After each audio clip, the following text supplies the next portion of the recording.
Hey guys, welcome back to the Bucket of Think Tank, and today we're going to talk about No Justice Issue 2, so let's just dive right in. So, Amanda Waller has been effectively trying to figure out what's been going on. She's been trying to act like everything's fine to everyone else up there in the government and whatnot, totally ignoring the fact that, her psychics are all out of commission and whatnot. And then she's met by Green Arrow, who's like, okay, what's going on, Waller? And Waller says, well, since the Justice League broke the source wall, all this stuff has been going on, and I hacked into Brainiac and blah blah blah. And what's interesting about that is, Green Arrow mentions, okay, like, well, a bunch of other superheroes have just been, put in stasis. Aquaman, Nightwing, Donald Troy. They're apparently, the secret defense for this planet in case the Omega Titans show up or whatever. And Waller then realizes that when she accidentally activates one of the trees and whatnot, realizes that it's her fault because she knocked Brainiac out, and that's why they don't have any plans. And that's how that sort of ends. So then we cut to on Colu, where the real story is going on. And when in the presence of this Titan, the entire planet's in disarray. No one's listening to our heroes because they're just like Brainiac, and Brainiac is not a big positive presence here. And then they see the Tree of Wisdom, and Cyborg feels like he's drawn to it, and so do the others of Team Wisdom. And Starfire, who's of Team Mystery, says like, you know what, I'm sensing something coming from over there. Zatanna says something's coming from over there, and whatnot. So everyone is sensing their designated tree far off. And at first they think, okay, well, we should probably split into our proper teams and just go deal with it from there. And Lex and Martian Manhunter are like, no, it's not good. Instead, let's just stick with Brainiac's plan because it's the best we've got. He was the smartest guy in the universe. So who are we to, infringe upon that plan? So let's stick with that. They all agree to do it. They all head to their respective trees. So Team Entropy finds their tree. It's a prison tree. And the best way to reignite the tree, they believe, is to free the prisoners because the tree is powered by the screams of the prisoners, which is really messed up. Then we go to Team Mystery. Team Mystery comes across a tree that, they can't sense. Sinestro can't scan it with his ring. Superman can't do it with any of his vision and whatnot. So no one quite knows what to do as they go in there. Team Wonder gets to their tree, and it's a magic tree, but they're not sensing any life from it. There's no magic coming from it. So they feel they have to reignite the tree. Team Wisdom gets to their tree.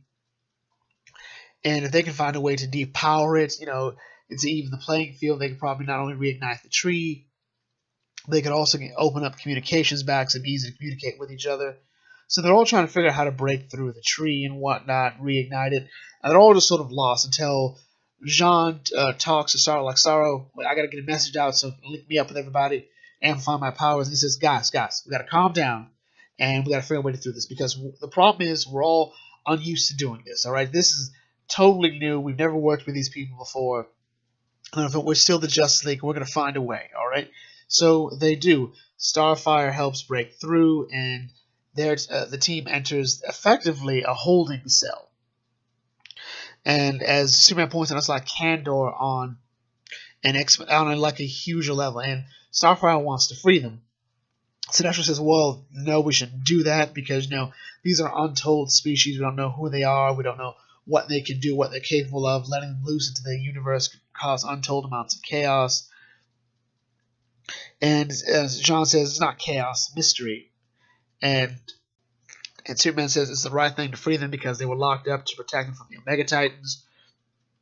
And Sinestro is still begrudgingly against this, but John says, like, we're going to do it. And there's a really cool picture of Starro there behind him. I kind of want to see a road trip story with Starro and Martian Manhunter. Meanwhile, with Team Entropy, they're going through, and Beast Boy's a bit conflicted on exactly how Entropy works. He views it as evil, and Lex tells him, like, it's not evil. It's the natural decay of things. It's mythology, chaos, and we needed to reignite the tree. And Slade starts talking smack about the Teen Titans. And Lobo says, look, you're just afraid to let loose, all right? And you're on Team Crazy because Deathstroke over there sassed you like that. You just want to let go, throw yourself at his one good eye, and not give a flying frag what happens. So just give in real quick. Turn into like the most intense thing ever and just go to town on something. And Beast Boy does that, and that helps them get through, but they haven't quite reignited the tree yet. So they think there's something else they have to do, like there's another prisoner they have to reveal, so they keep going deeper and deeper into the prison. Meanwhile, when they finally get down there, as you know, Team Wonder is battling with the spirits of the dead, and Team Winston is battling the Cyber Honor Guard.